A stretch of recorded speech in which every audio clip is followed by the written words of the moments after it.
그래서 우리 하나님의 말씀은 누가복음 12장입니다.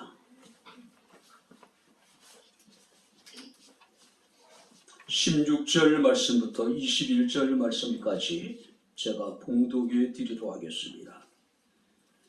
누가복음 12장 16절부터 21절 말씀이 되겠습니다.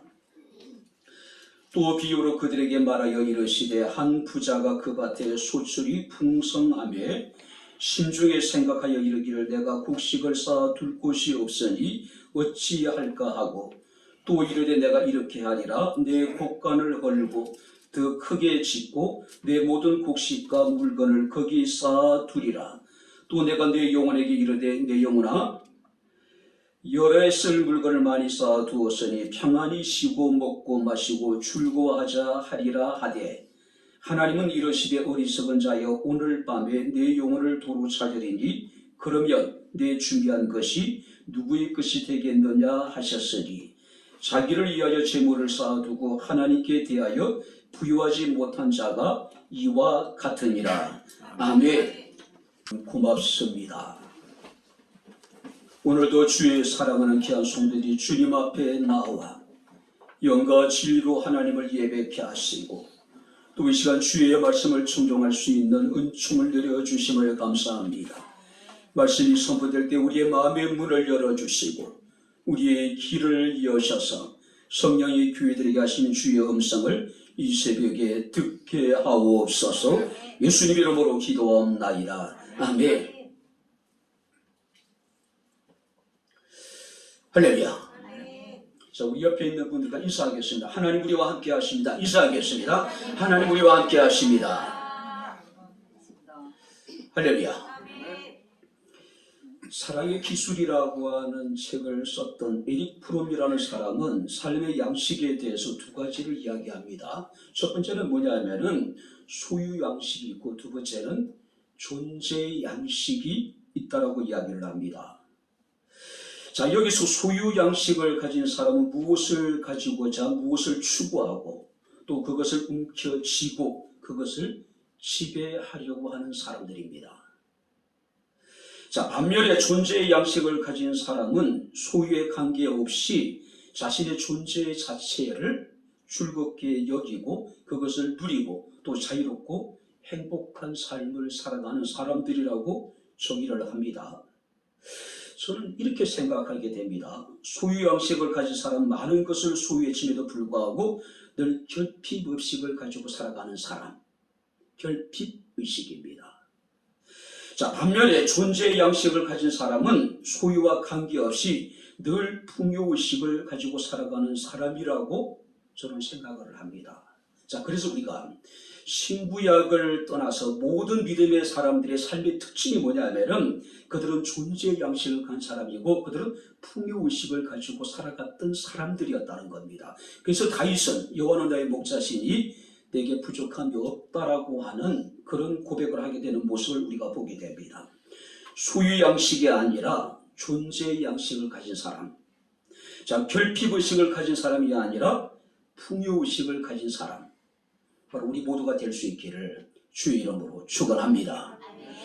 자, 오늘 본 말씀을 보게 되면 한 유대인이 예수님을 찾아와서 형가의 유산 분배 문제에 대해서 중재를 해 줄 것을 여러분들이 요구하게 됩니다. 자, 전통적으로 그 유대 랍비들은요, 종교적인 문제뿐만 아니라 어떤 민사상의 여러 가지 문제에 대해서도 충고를 하기도 하고 또 어떤 판결을 내리기도 합니다. 자, 이런 관례에 따라서 바로 여러분들이 이 한 사람은 유대인은 예수님을 그 랍비로 여기고 자신의 어떤 유산 분배 문제에 대해서 예수님의 도움을 청하고 있습니다. 아마 그 부모가 돌아가시면서 많은 재산을 남기지 않았을까. 자, 그러다 보니까 자연스럽게 형가의 어떤 재산 분배 문제로 인해 가지고 갈등이 생겼던 것 같습니다. 자, 이 사람은 형제 간의 어떤 화해보다는 재산의 분배에 더 많은 관심을 가지고 있지 않나 생각이 됩니다. 자, 그래서 그는 자신의 이익을 챙기는 데 있어서 예수님의 권위와 예수님의 명성을 이용하려고 했다라고 우리가 이야기할 수 있을 거예요. 자, 이에 대해서 주님께서 15절에 말씀하시기를 저희에게 이르시되 삼가 모든 탐심을 물리치라. 사람의 생명이 그 소유에 넉넉한 데 있지 아니하다라고 말씀을 하고 있습니다. 탐심을 경계하고 사람의 생명은 재산에 넉넉함에 있지 않다. 이것을 교훈하시기 위해서 예수께서는 한 비유를 드셨는데 그 비유가 뭐냐면은 우리가 너무나 잘 알고 있는 어리석은 부자의 비유입니다. 자, 우리가 오늘 이 비유를 보게 되면은 한 부자가 있었습니다. 그 밭에 수출이 많았다라고 이야기를 합니다. 자, 너무나도 여러분들이 많은 수출을 얻었기 때문에 기존 가지고 있는 창고로서는 그 수확한 것을 도저히 감당할 수가 없었습니다. 그래서 그는 고민하기 시작합니다. 그리고는 결론을 냅니다. 성경 말씀을 보니까 내가 이렇게 하리라. 내 곡간을 헐고 더 크게 짓고 내 모든 곡식과 물건들을 거기 쌓아두리라. 그리고는 심중에 생각하기를 내 영혼아 여러 해 쓸 물건을 많이 쌓아두었으니 평안히 쉬고 먹고 마시고 즐거워하자. 자, 그런데 이 부자에 대해서 하나님 말씀하십니다. 어리석은 자여 오늘 밤에 내 영혼을 도로 차리리니 그러면 내 준비한 것이 누구의 것이 되겠느냐. 자, 오늘날 이 부자는요 굉장히 성실했던 사람입니다. 굉장히 부지런한 사람이었습니다. 농사도 짓고 장사도 합니다. 사업도 여러분들이 잘했습니다. 하는 일마다 잘 되니까 집도 사고 땅도 사고 좋은 차도 사고 또 은행에 많은 어떤 예금을 이렇게 이제 맡기기도 하고 또 창고 가득히 온갖 신기한 것들을 쌓아둘 만큼 그런 성공한 부자였습니다. 자, 그런데 주님께서 말씀하시길 이 부자에게 어리석은 자라고 말씀을 하고 있습니다. 자, 이 부자가 자신의 것을 쌓아둔 것이 잘못이 아닙니다. 문제는 자기 자신의 것에 대해서는 그런 재물을 쌓아뒀지만은 정작 하나님의 일에 대해서는 그냥 부유하지 못했다고 하는 사실이에요. 자, 우리 인생은요 모두가 다 불확실한 존재입니다. 자, 우리가 야고보서 4장 13절 16절 말씀을 보게 되면은 너희 중에 말하기를 오늘이나 내일이나 우리가 어떤 도시에 가서 거기서 1년을 머물며 장사하여 이익을 보리라 하는 자들아 내일을 너희가 알지 못하는도다. 자, 한 사람이 언제부터 어디에서 어떤 장사를 해서 언제까지 어느 정도의 수익을 얻게 될 것을 아주 정확하게 그들은 비교를 합니다. 사업구상이 완벽했단 말이에요. 자, 그래도 불구하고 주님께서 말씀하시기를 내일을 너희가 알지 못한다. 아니, 내일을 알지 못하는 자들이 언제부터 있어지게 될 일들에 대해서 또 1년 후의 일들을 계획하는 것이 너무 이상하지 않느냐? 어리석은 것이 아니냐? 너희 생명이 무엇이냐? 너희를 잠깐 보이다가 없어지는 안개라고 이야기를 합니다. 이제도 너희가 헛하는 것을 자랑하니 그러한 자랑은 다 악한 것이라고 이야기를 하고 있습니다. 오늘 주님께서 말씀하십니다. 어리석은 자여 오늘 밤에 내 영혼을 도로 찾으리니. 자, 오늘 밤에 자신의 영혼을 하나님이 도로 찾는 줄도 모르고 이 부자는 여러 해 썩은 물건을 쌓아두고 자신의 영혼이 먹고 마시고 즐겁게 지나자라고 이야기하고 있는 겁니다. 그래서 주님께서 말씀하시기를 어리석은 자라고 평가하고 있는 겁니다. 자, 그렇다면 오늘 이 부자가 왜 어리석을 수밖에 없었을까? 자, 우리가 왜 어리석은 자가 되지 말아야 될 것인가?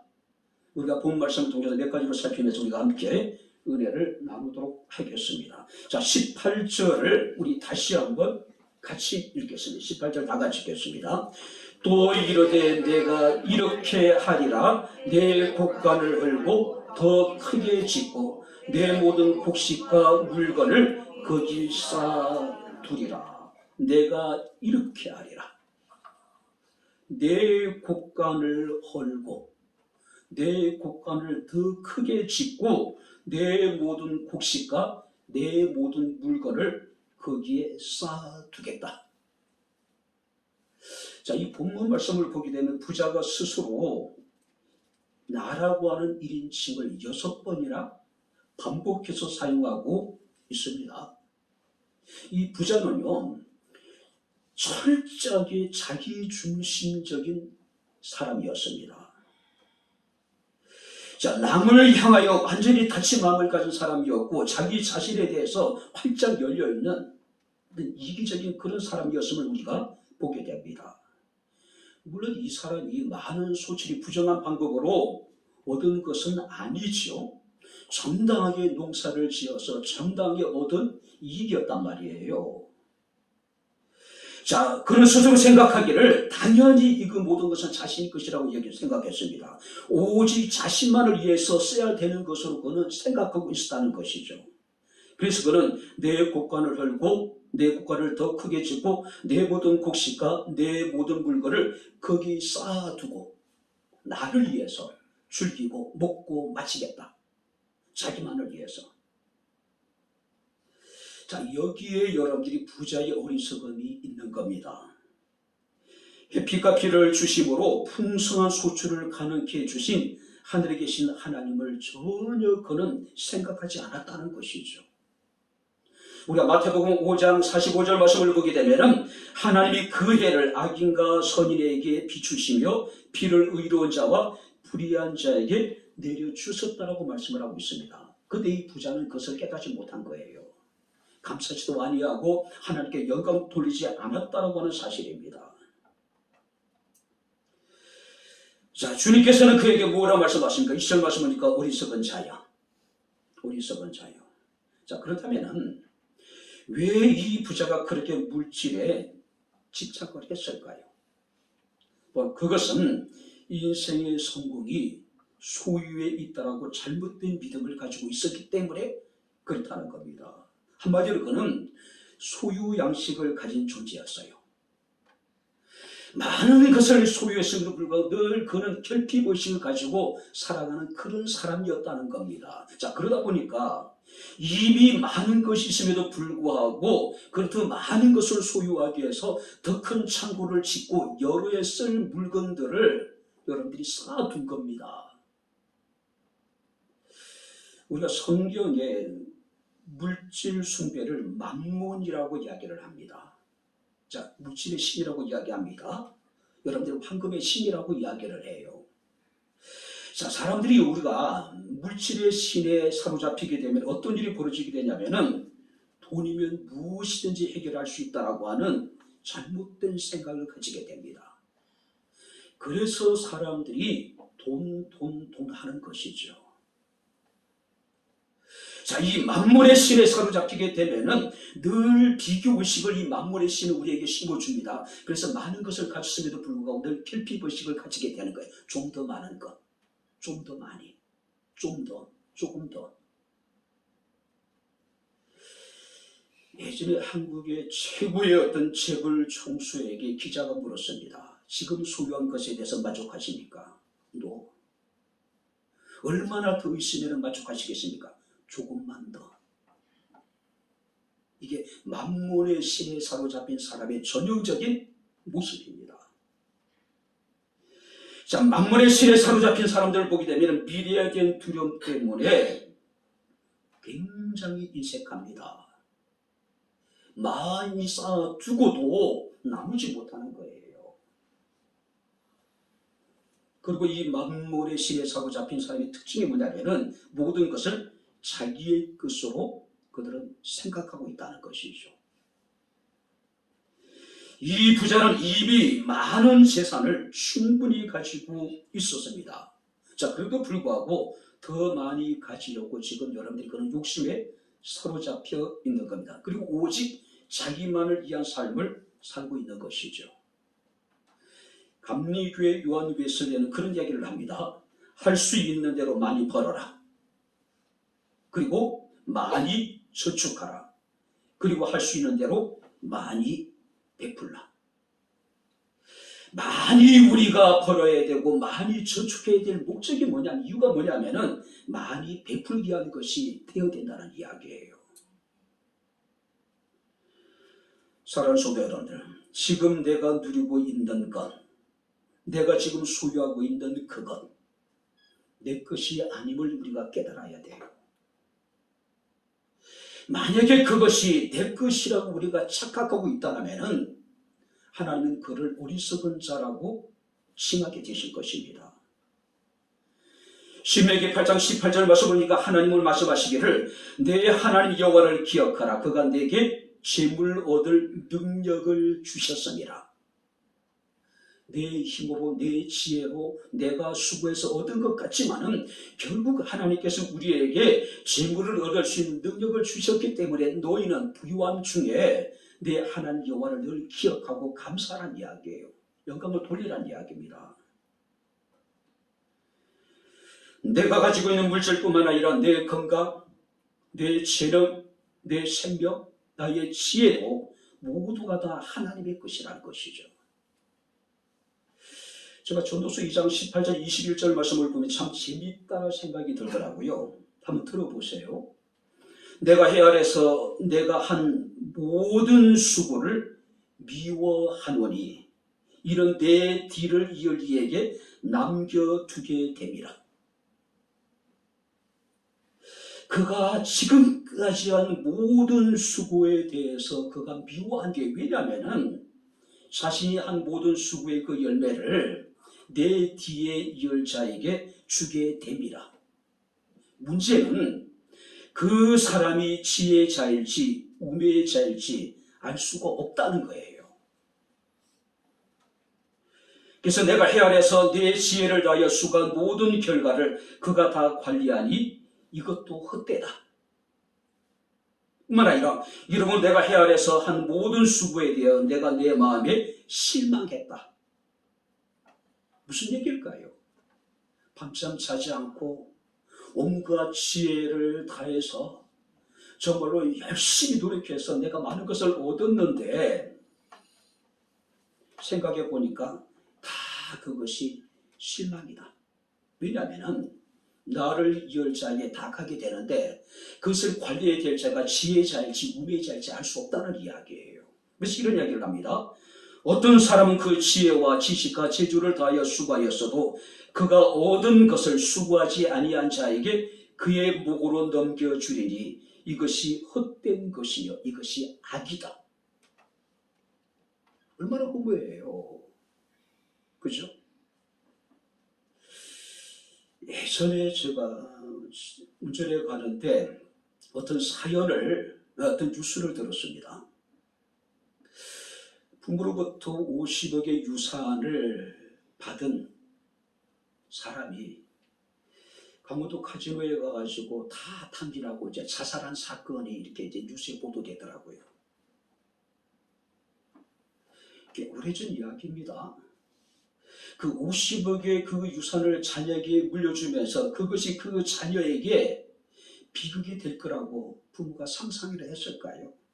만약에 그것을 관리할 수 있는 능력이 없다면 다른 방법을 찾아야 되지 않았을까요? 단지 자식이기 때문에 50억이라고 평생을 피땀 흘려서 얻은 그 재산을 유산으로 남겨두었더니 카지노에 가서 다 탕진하고 자살로 여러분들이 끝나버린 거예요.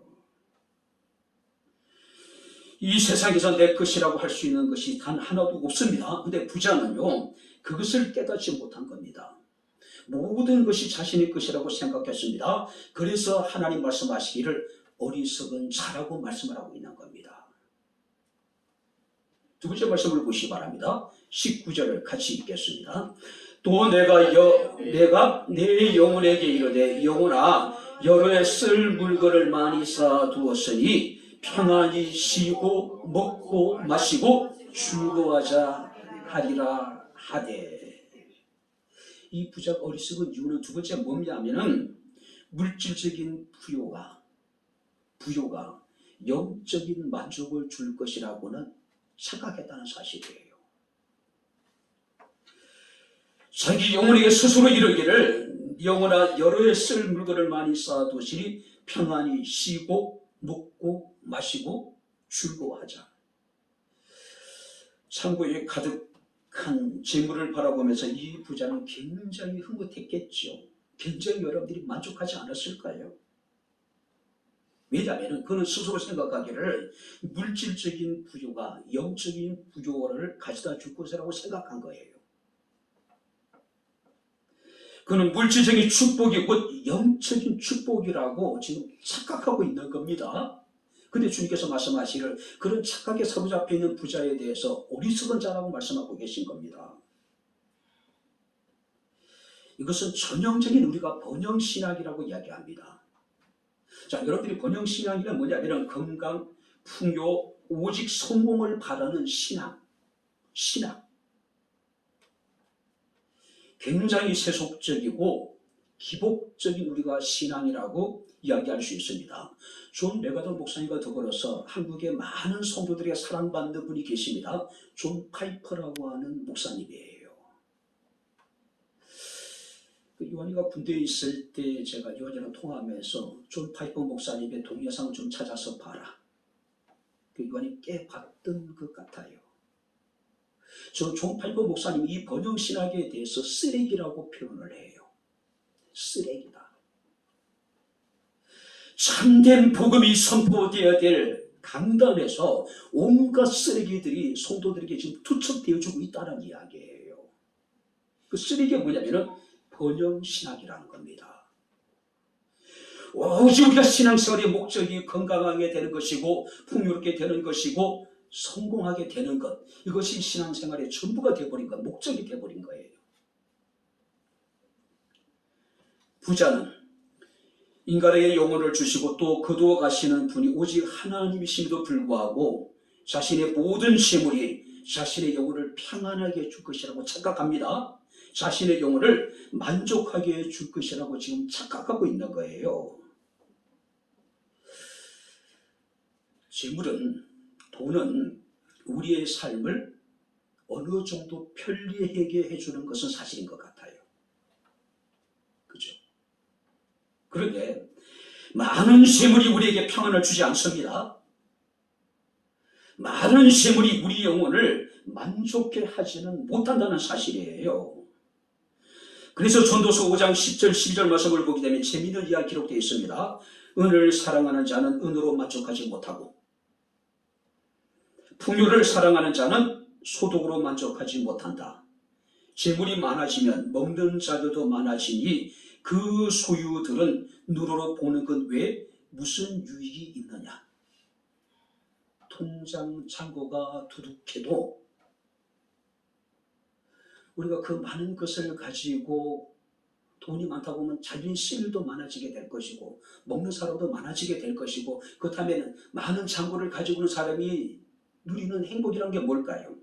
그냥 그 부유한 것을 보는 것 외에는 특별한 행복이 없다는 이야기예요. 무슨 이야기입니다. 노동자는 먹는 것이 많든지 적든지 잠을 달게 자지만 부자는 그 부유함 때문에 자지 못한다. 왜? 노심초사 잃어버릴까 봐. 그죠? 그걸 지키기 위해서 밤잠을 못 잔다는 이야기죠. 이런 글을 보았습니다. 설교를 주면서 부동산 투자로 수백억을 번 40대 가남 환자의 이야기입니다. 그는 죽음에서 이것을 깨달았습니다. 사람이 죽으면 돈은 의리를 지키지 않는다. 돈은 결코 우리에게 의리를 지키지 않는다. 이것을 그는 깨달았다는 것이죠. 자, 그는 돈을 정말로 사랑했습니다. 신실이었습니다. 그 돈을 얻기 위해서 밤잠을 자지 않고 나름대로 돈에 대해서 의리를 지켰습니다. 병이 들었는데 돈은 의리를 지켜주지 않고 자기의 죽음을 그냥 구경만 하고 있었다. 그리고 오히려 돈은 죽으면 누구 품으로 갈까 벌써부터 준비하고 있는 것 같았다. 그렇죠. 돈이면 다 되는 것 같은데 정말 우리는 돈에 대해서 진심이고 우리는 돈을 얻기 위해서 수단과 방법을 가리지 않습니다. 자신의 모든 걸 우리는 과감하게 여러분들이 우리가 포기할 수 있어요. 신앙까지도. 근데 문제는 삶의 위기가 닥치게 되었을 때에, 우리 인생의 마지막 날에 이르게 되었을 때에 돈은 결코 우리에게 의의를 지켜주지 않는다. 우리가 죽으면은 벌써부터 이 돈은 누구의 품으로 갈까 지금 준비하고 있다는 이야기예요. 오늘 이 부자도 재물을 사랑했습니다. 진심이었어요. 그리고 이 재물을 믿었습니다. 근데 문제는 뭐냐면, 그렇게 진심으로 사랑했고 믿었던 그 재물이 이 부자에게 한순간의 마음의 평안도 주지 못했고 행복도 주지 못했고 영혼의 만족도 주지 못했다고 하는 사실입니다. 근데 문제는 이 부자는 그것을 깨닫지 못한 거예요. 그래서 주님께서 말씀하십니다. 어리석은 자라고요. 머리 검은 동물 거두지 말라고 이야기를 하잖아요. 배신한다고 이야기하잖아요. 그러나 사람보다도 돈이 더 우리를 여러분들이 배신해요. 의리를 지키지 않아요. 자, 마지막으로 세 번째 19절 말씀을 다시 한번 읽겠습니다. 또 내가 내 영혼에게 이르되 영혼아 여러 해 쓸 물건을 많이 사두었으니 평안히 쉬고 먹고 마시고 즐거워하자 하리라 하되. 어리석은 부자의 삶의 목표가 뭡니까? 여러 해의 물건을 쌓아두고 스스로 생각하기를 평안히 쉬고 먹고 마시고 즐기자. 이것이 부자의 삶의 목표예요. 이것이 목적이에요. 열심히 나름대로 일을 했습니다.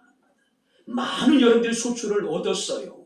그래 여러 해 쓸 물건을 쌓아두기 위해서 창고도 새롭게 지었습니다. 근데 그가 목적하고 있는 목표의 삶의 목표가 뭡니까?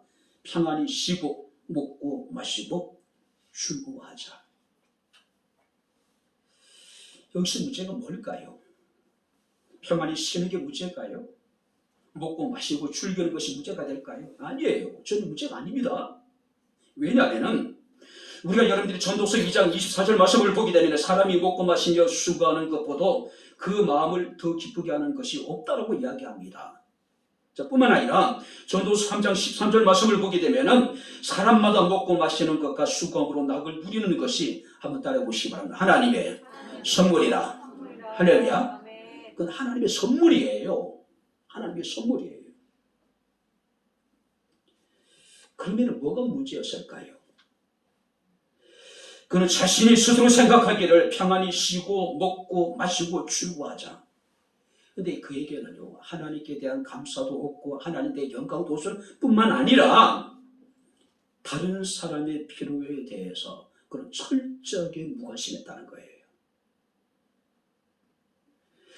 자, 오늘 본 말씀의 부자는 내가 곡식을 쌓아둘 곳이 없으니 어찌할까 고민합니다. 그리고 그는 여러분들이 결단을 내리죠. 내 곡간을 헐고 더 크게 짓고 내 모든 곡식과 물건을 거기에 쌓아두겠다고 이야기합니다. 그리고는 생각하기를 이제 평안히 쉬고 먹고 마시고 즐기기만 하면 된다. 내내 수고하고 노력해서 얻은 많은 것, 그것을 위해서 더 큰 창고를 짓고 여러 해 물건을 쌓아두었습니다. 그러나 그의 계획 속에는, 그의 생각 속에는 그 주변에 있는 가난하고 소외받는 자들에 대한 관심이 없어요. 관심이 없어요. 주께서 말씀하시기를 어리석은 자여 오늘 밤 내 영혼을 도로 차리니 내 준비한 것이 누구의 것이 되겠느냐. 주님이 주시는 풍요를 이웃과 함께 나누는 것이 성도의 도리이자 부자의 책임입니다. 신명기 15장 11절 말씀을 보게 되면 땅에는 언제든지 가난한 자가 그치지 아니하겠으므로 내가 네게 명하여 이르노니 너는 반드시 내 땅에서 내 형제 곤란한 자와 궁핍한 자에게 내 손을 펼치라. 근데 이 부자는 혼자만 잘 살겠다는 거예요. 혼자만. 우리가 에스겔서 16장 49절 50절 말씀을 보게 되면은 이스라엘이 멸망한 원인에 대해서 이렇게 말씀하고 있습니다. 그들이 교만함과 음식물의 풍족함과 태평함이 있으며 또 그가 가난하고 궁핍한 자를 도와주지 아니했다. 무슨 얘기일까요? 쾌락과 도덕적인 타락에 빠져서 하나님이 그들에게 식물이 풍족하고 태평한 시대를 허락해 줌에도 불구하고 그들은 가난하고 궁핍한 자들을 도와주지 않았다. 도와주지 않았다. 초대교회 성도들은요, 자신의 것을 자신의 것으로 조금도 생각하지 않았대요. 초대 예루살렘 교회의 특징이 뭐냐면 그들은 유무상통하는 삶이었어요. 그래서 우리가 사도행전 2장 44절 45절 말씀을 보게 되면은 믿는 사람이 다 함께해서 모든 물건을 서로 통용하고 또 재산과 소유를 팔아 각 사람의 필요에 따라 나누어 주었고, 그리고 사도행전 4장 32절 35절 말씀을 보니까 자기 재물을 조금이라도 자기 것으로 하는 이가 없었다. 자기의 것을 자기 것으로 주장하는 사람이 단 한 사람도 없었다는 이야기예요. 흔히 말하는 기독교적인 공산주의. 이것이 완전한 공산주의예요. 그죠? 자, 여러분들이 우리가 공산주의와 기독적인 공산주의 차이가 뭘까요? 기독교적인 공산주의는요, 사랑입니다. 그래서 나누는 겁니다. 그래서 평등하게 되는 거예요. 그러니까 여러분, 공산주의는 뭐니까 물리적 힘으로 사람들의 것을 빼앗아가지고 나눠주는 겁니다. 그것도 제대로 분배가 됩니까? 일부의 권력층만이 모든 것을 다 독식을 하잖아요. 오늘 사랑하는 성도들, 누가복음 16장 말씀을 보게 되면 부자와 나설의 비유가 나옵니다. 자, 부자는 날마다 호화고이 연락을 했다. 그리고 부자는 죽어서 사람들의 손에 의해서 장사가 되어지게 됩니다. 그러나 나사로는 부자의 상에서 떨어지는 부스러기로 하루하루를 연명해 가요. 그런데 개들이 와가지고 이 가난한 그 나사로의 혼대를 핥을 정도로 이 나사로의 상황은 굉장히 비참했잖아요. 근데 성경 이렇게 보겠습니다. 나사로는 죽었는데 천사의 손에 받들려 아브라함 품에 안기고, 부자는 죽어 사람들의 손에 장사되어지고 나사로는 죽어서 천사의 손에 받들려서 하나님 앞에 갖다 되었다는 이야기예요. 자, 부자가 뭘 잘못했을까요? 이웃에 대한 배려, 관심, 이게 없었어요. 자신의 상에서 부스러기를 가지고 하루로 연명하는 나사로에 대한 국민이 여기는 마음이 없는 겁니다. 돌아보는 마음이 없는 거예요. 전도서 3장 12절 말씀 우리가 말씀하십니다. 사람들이 사는 동안 기뻐하며 선을 행하는 것보다 더 나은 것이 없는 줄을 내가 알았다. 누구 얘기예요? 솔로몬의 이야기합니다. 솔로몬의 이야기예요. 사랑하는 성도 여러분들, 나눌 수 있으니 하나님의 은혜입니다. 할렐루야. 근데 부자는 그것을 깨닫지 못했어요.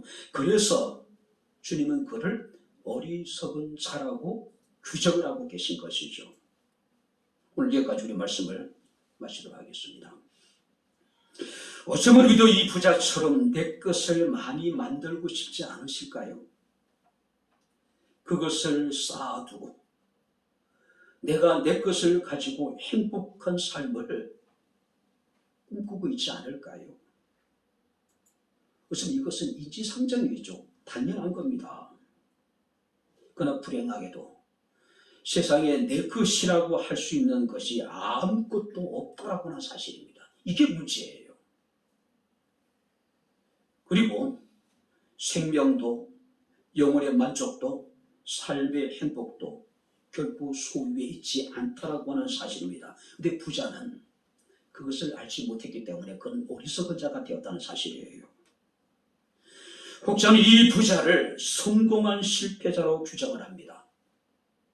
성공했는데 그는 실패자라는 것이죠. 저는 이 부자에 대해서 어리석은 성공자라고 부르고 싶습니다. 예수님이 이 부자에 대해서 어리석은 자로 말씀하시면서 하나님에 대하여 부유한 자가 되라고 우리에게 말씀을 하고 있습니다.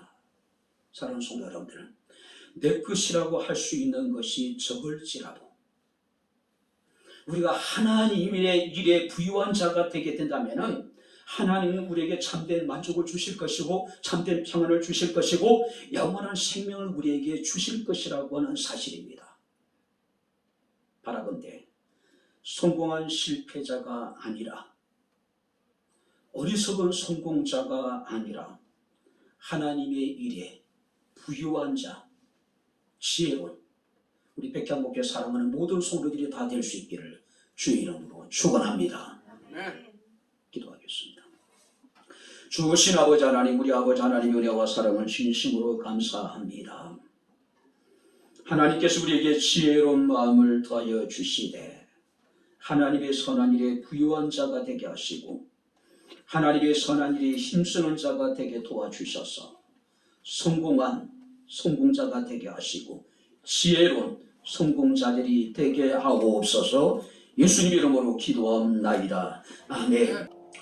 이제는 우리 주 예수 그리스도의 은혜와 하나님의 크신 사랑과 성령님의 교통 교전의 제 충만 역사 인도하심이 어리석은 자가 아니라 하나님의 선한 일에 부유한 지혜로운 자가 되기를 원하는 백향목교회 사랑하는 모든 성도들 머리머리 이에 저들의 가정과 직장과 사업장과 이 교회와 이 나라 이 민족 이에 지금부터 영원토록 함께 있을지어다. 아멘.